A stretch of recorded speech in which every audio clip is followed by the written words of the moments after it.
Hello beautiful minds, welcome to achievers classes. હું છું રાહુલ રાઠોડ અને આજે આપણે શીખવાના છીએ ચેપ્ટર 14 સંભાવના. એનો ઇન્ટ્રોડક્શન વિડીયો છે આ. અને ઇન્ટ્રોડક્શન વિડીયોમાં આ પ્રકરણમાં આવતા સૂત્રોની જે માહિતી છે એ હું તમને આપવાનો છું. તો મારી સાથે જોડાયેલા રહો. ચાલો આપણે શીખીએ ચેપ્ટર 14 સંભાવના. તો પ્રકરણ 14 સંભાવના જે છે એની અંદર સૌથી વધારે જે દાખલા પૂછાય છે એ છે પત્તાવાળા દાખલા, પાસાવાળા દાખલા અને સિક્કાવાળા દાખલા. તો સૌપ્રથમ તો આપણે એ સમજીએ કે સંભાવના એટલે શું. સંભાવના કોને કહીશું આપણે?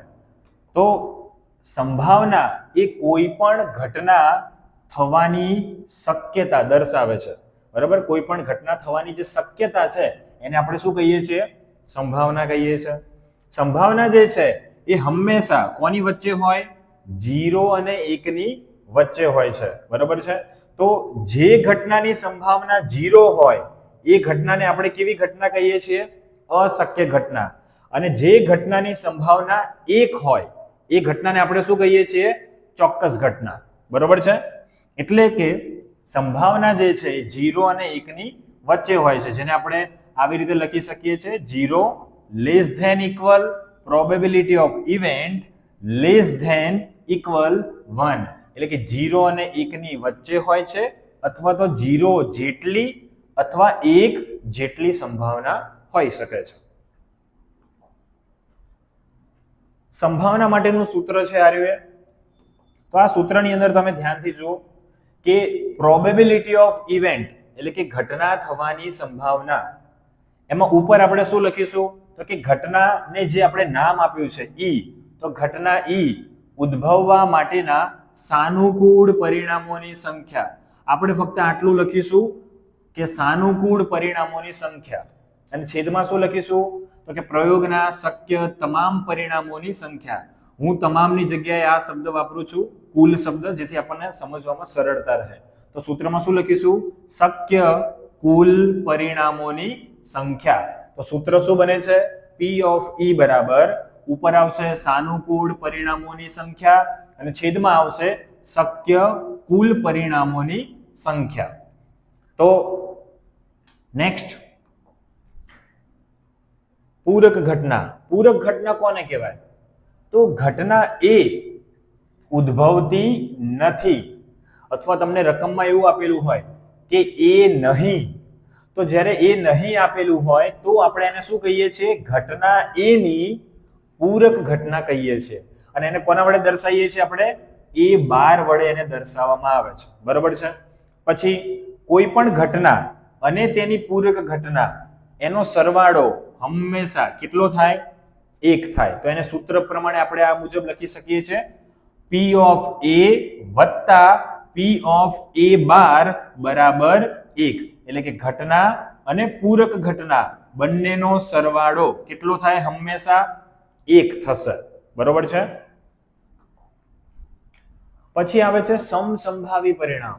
સમસંભાવી પરિણામ આપણે કોને કહીશું? તો એની બે શરતો છે કે જ્યારે કુલ પરિણામમાંથી દરેક પરિણામ આવવાની પૂરેપૂરી શક્યતા હોય, એટલે કે દરેકની શક્યતા કેવી હોય? સમાન હોય. જેમ કે હું તમને ઉદાહરણ આપું, હું સિક્કો ઉછાળું છું તો કાં તો હેડ આવશે કાં તો ટેલ આવશે, એટલે કે છાપ આવશે અથવા તો કાંટ આવશે. બંને આવવાની શક્યતા કેવી છે? સરખી છે. તો જ્યારે સરખી સંભાવના હોય તો આપણે એને શું કહીશું? સમસંભાવી પરિણામ. બરાબર છે? કયું પરિણામ આવશે એ તમે અગાઉથી આગાહી કરી શકતા નથી. બરાબર છે? સિક્કો ઉછાળો તો હેડ આવે કે ટેલ આવે એ તમે આગાહી કરી શકો નહીં. બરાબર છે? એની સંભાવના બંનેની કેવી રહેશે? સરખી રહેશે. તો આવા પરિણામને આપણે કેવું પરિણામ કહીએ છીએ? સમસંભાવી પરિણામ. એટલે કે બંને શરતો સંતોષાવી જોઈએ તો જ આપણે એને સમસંભાવી પરિણામ કહીશું. બરાબર છે? ચાલો નેક્સ્ટ. હવે જે સૂત્રો છે આ બધા બોર્ડની પરીક્ષામાં સૌથી વધુ પૂછાતા દાખલાઓના સૂત્રો છે, જેમાં સૌપ્રથમ આવે છે સિક્કો. સિક્કો જે છે, જ્યારે આપણે સિક્કો ઉછાળીએ, ધારો કે એક વખત તમે સિક્કાને ઉછાળો છો, તો સિક્કાને એક વખત ઉછાળો છો તો કયા પરિણામ આવી શકે છે? કાં તો હેડ પડશે એટલે કે છાપ, અથવા તો ટેલ પડશે એટલે કે કાંટ આવી શકે છે. બસ બે જ પરિણામ છે. જો સિક્કાને એક વખત ઉછાળવામાં આવે તો કાં તો છાપ આવશે અથવા તો કાંટ આવશે. તો કુલ પરિણામ કેટલા થયા? તો એનું સૂત્ર છે 2 ની n ઘાત. કેમ 2 ની n ઘાત?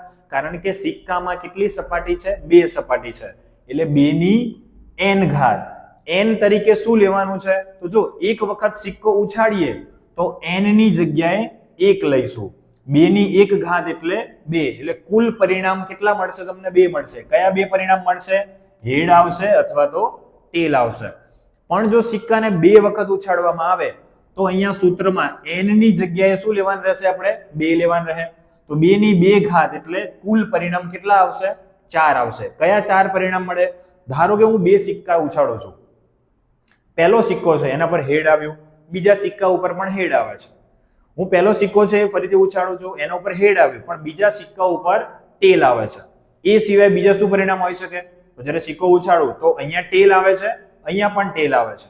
ફરીથી ઉછાળું છું તો અહીંયા ટેલ પણ આવી શકે છે, અહીંયા હેડ પણ આવી શકે છે. મતલબ કે કુલ 4 પરિણામ આપણને મળી શકે છે. હેડ, બીજા સિક્કામાં પણ હેડ, પહેલા સિક્કામાં હેડ અને બીજામાં ટેલ, પહેલા સિક્કામાં ટેલ અને બીજા સિક્કામાં હેડ, અને બંનેમાં પણ ટેલ ટેલ, એટલે કે કાંટ કાંટ. આવી રીતે કુલ 4 પરિણામ તમને અહીંયા કણ મળે છે. એ સિવાય જો સિક્કાને આપણે 3 વખત ઉછાળીએ તો સિક્કાને 3 વખત ઉછાળો તો 2 ની n ઘાતમાં n ની જગ્યાએ શું લેવાનું રહે? 3 રહે. 2 ની 3 ઘાત એટલે 2 ગુણ્યા 2 ગુણ્યા 2, 2 દુ 4, 4 દુ 8, એટલે કે કુલ પરિણામ આપણને કેટલા મળશે? 8 મળશે. કયા પરિણામ આવે છે? તો સૌપ્રથમ તમે જુઓ કે 3 સિક્કાને આપણે ઉછાળ્યા. 3 સિક્કામાં શું આવે છે? હેડ હેડ હેડ, એટલે કે છાપ છાપ છાપ. અથવા તો 3 સિક્કામાં શું આવી શકે છે? ટેલ આવી શકે છે. બરોબર છે? એ સિવાય આ હેડની જગ્યાએ એકવાર આપણે શું લખી શકીએ છીએ? અહીંયા ટેલ. હવે યાદ રાખવા માટે હું તમને સમજાવી રહ્યો છું કે આ ટેલ જે છે એને એકવાર આગળ લઈ જાઓ એટલે ટેલ વચ્ચે આવી ગયું.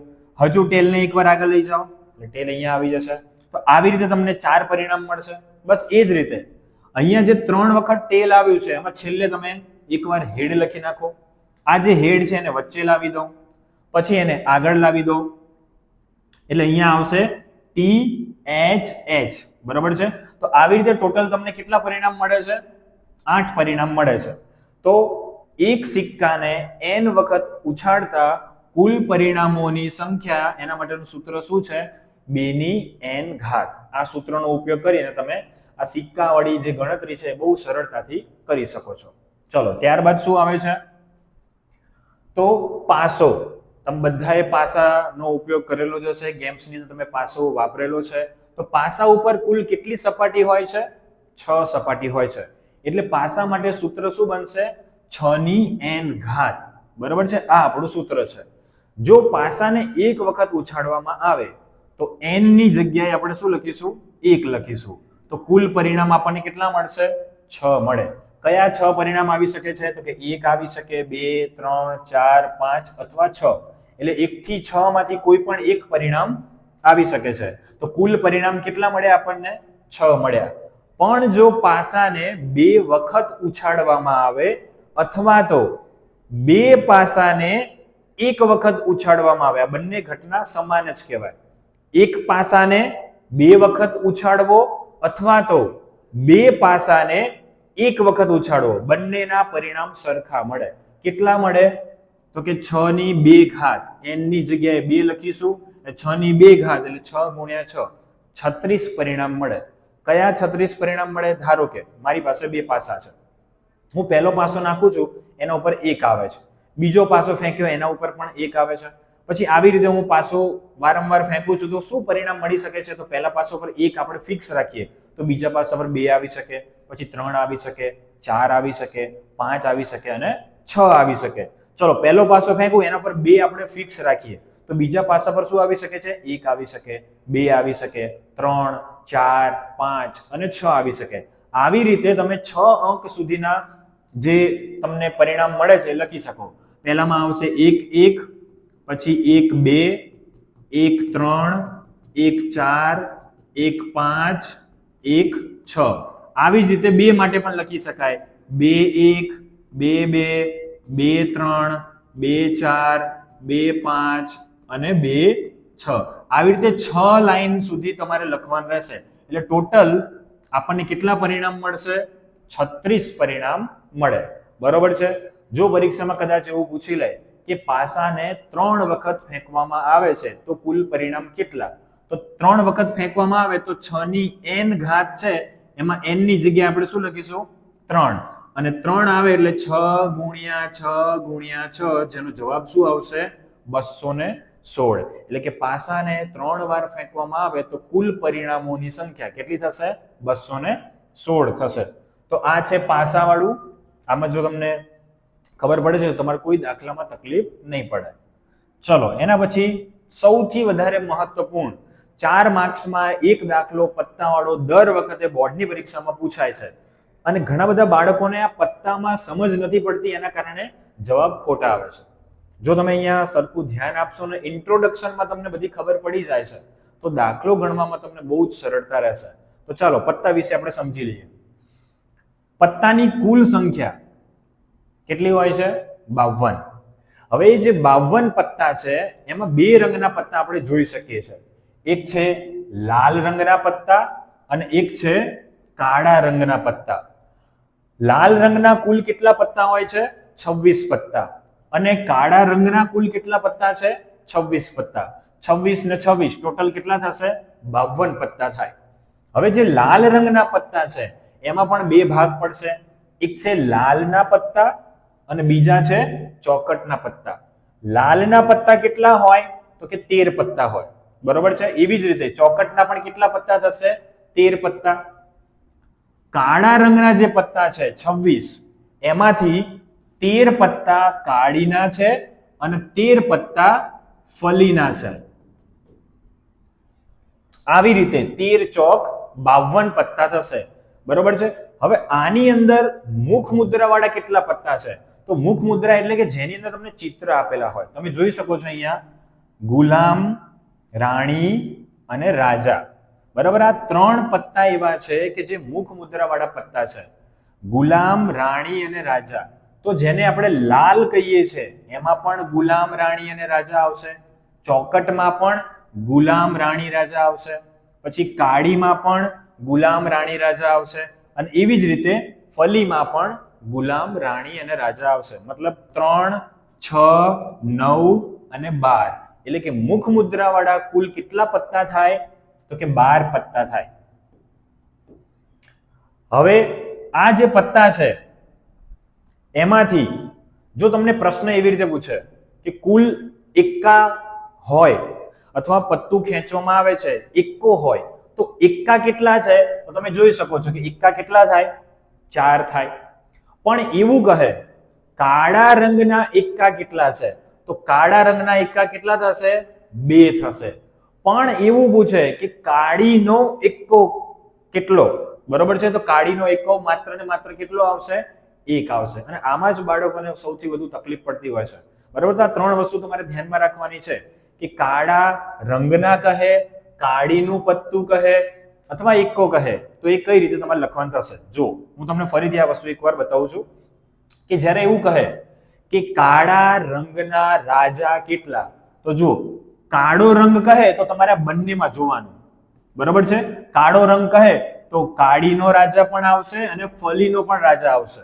બરોબર છે તો કાળા રંગના રાજા કેટલા થશે તો કે 1 અને 2 પણ જો એવું કહે કાળીનો રાજા તો કાળીનો રાજા માત્ર ને માત્ર કેટલો થશે 1 જ થશે તમારે ત્યારે ક્યાં જોવાનું રહેશે ફક્ત ને ફક્ત કાળીમાં જ જોવાનું રહેશે બરોબર છે અને જો તમને એવું કહે કે રાજા કેટલા છે તો ફલીના કાળીના ચોકટના અને લાલના ચારેના રાજા આવેલ કુલ 4 રાજા થાય બરોબર છે એટલે આ 3 વસ્તુ તમારે ધ્યાનમાં રાખવાની છે પહેલા કુલ રાજા કેટલા થશે 4 થશે પણ કાળા રંગના કહે તો બંનેમાં જોવાનું એટલે 2 રાજા થાય પણ એવું કહે કે કાળીનો રાજા તો માત્ર 1 જ થશે બરોબર છે આવી રીતે તમારે પત્તાવાળું છે યાદ રાખવાનું રહેશે ચલો ત્યારબાદ શું છે તો આ જે આપણે સૂત્રો જોયા એનો સારાંશ છે બરોબર છે તો અહીંયા આ પ્રકરણમાં સૌથી વધારે ઇમ્પોર્ટન્ટ આટલી વસ્તુઓ છે જે વારંવાર પરીક્ષામાં આવશે જેમ કે સૂત્ર છે સૂત્ર શું આવશે ઉપર સાનુકૂળ પરિણામ એટલે શું તો જે ઘટના છે એ ઘટનામાંથી તમને જે પરિણામ મળે છે એને કહેવાય સાનુકૂળ પરિણામ. બરોબર છે. નીચે શું આવશે? શક્ય કુલ પરિણામ. બરોબર છે. પછી પૂરક ઘટના. પૂરક ઘટના માટેનું સૂત્ર શું છે? P of A વત્તા P of A bar. A બાર નો મતલબ શું છે? A નહીં. અને આ બંનેનો સરવાળો કેટલો થશે? 1 થશે. પછી સંભાવના જે છે એ કોની કોની વચ્ચે હોય? તો કે 0 અને 1 ની વચ્ચે હોય, અથવા 0 જેટલી પણ હોય અથવા 1 જેટલી પણ હોઈ શકે છે. પછી સિક્કા વિશે આપણે જાણ્યું કે ભાઈ એક વખત સિક્કો ઉછાળો તો કુલ પરિણામ કેટલા? 2. 2 વખત સિક્કા ઉછાળો અથવા એક સિક્કાને 2 વાર ઉછાળો તો પરિણામ કેટલા? 4. આના માટેનું સૂત્ર શું છે? સિક્કા માટેનું 2 ની n ઘાત. પછી આપણે પાસા વિશે જોયું કે જો એક પાસો છે અને તમે એને ફેંકો છો તો કુલ પરિણામની સંખ્યા કેટલી? તો કે 6. 2 પાસાને તમે ફેંકો છો તો કુલ પરિણામ કેટલા થશે? તો કે 36. તો પાસા માટેનું સૂત્ર શું છે? તો કે 6 ની n ઘાત. પાસા પર 6 સપાટી છે એટલે 6 ની n ઘાત. જો એક વખત ફેંકીએ તો n બરાબર 1 લેવાનું તો 6 પરિણામ મળશે. 2 વખત ફેંકો તો n ની જગ્યાએ 2 લેવાનું એટલે 6 ની 2 ઘાત. 6 ગુણ્યા 6 36 પરિણામ. જો 3 પાસા લો છો તો 6 ની 3 ઘાત તો 6 ગુણ્યા 6 ગુણ્યા 6 એટલે ટોટલ જવાબ આવશે 216. પછી આપણે પત્તા વિશે જાણકારી મેળવી કે કુલ પત્તા કેટલા? તો કે 52. એમાંથી ચિત્રવાળા એટલે કે મુખ મુદ્રાવાળા પત્તા કેટલા છે? 12 છે. પછી કાળા રંગના કેટલા પત્તા? તો 26 પત્તા છે. લાલ રંગના કેટલા પત્તા? 26 પત્તા છે. લાલ રંગની જગ્યાએ એવું કહે લાલના પત્તા કેટલા? તો 13 પત્તા છે. બરોબર છે. આવી રીતે પત્તા છે એને વ્યવસ્થિત તમારે યાદ રાખવાનું છે. બરાબર. તો આ ઇન્ટ્રોડક્શન વિડીયો છે, તમે વારંવાર આને જોજો. જો તમારા કોન્સેપ્ટ ક્લિયર હશે તો તમને દાખલા ગણવાના બહુ જ સરળ લાગશે. બરાબર છે. ચાલો તો આપણે 14.1 હવે જોઈશું નેક્સ્ટ ટાઈમ. ત્યાં સુધી આવજો. જય હિન્દ, જય ભારત.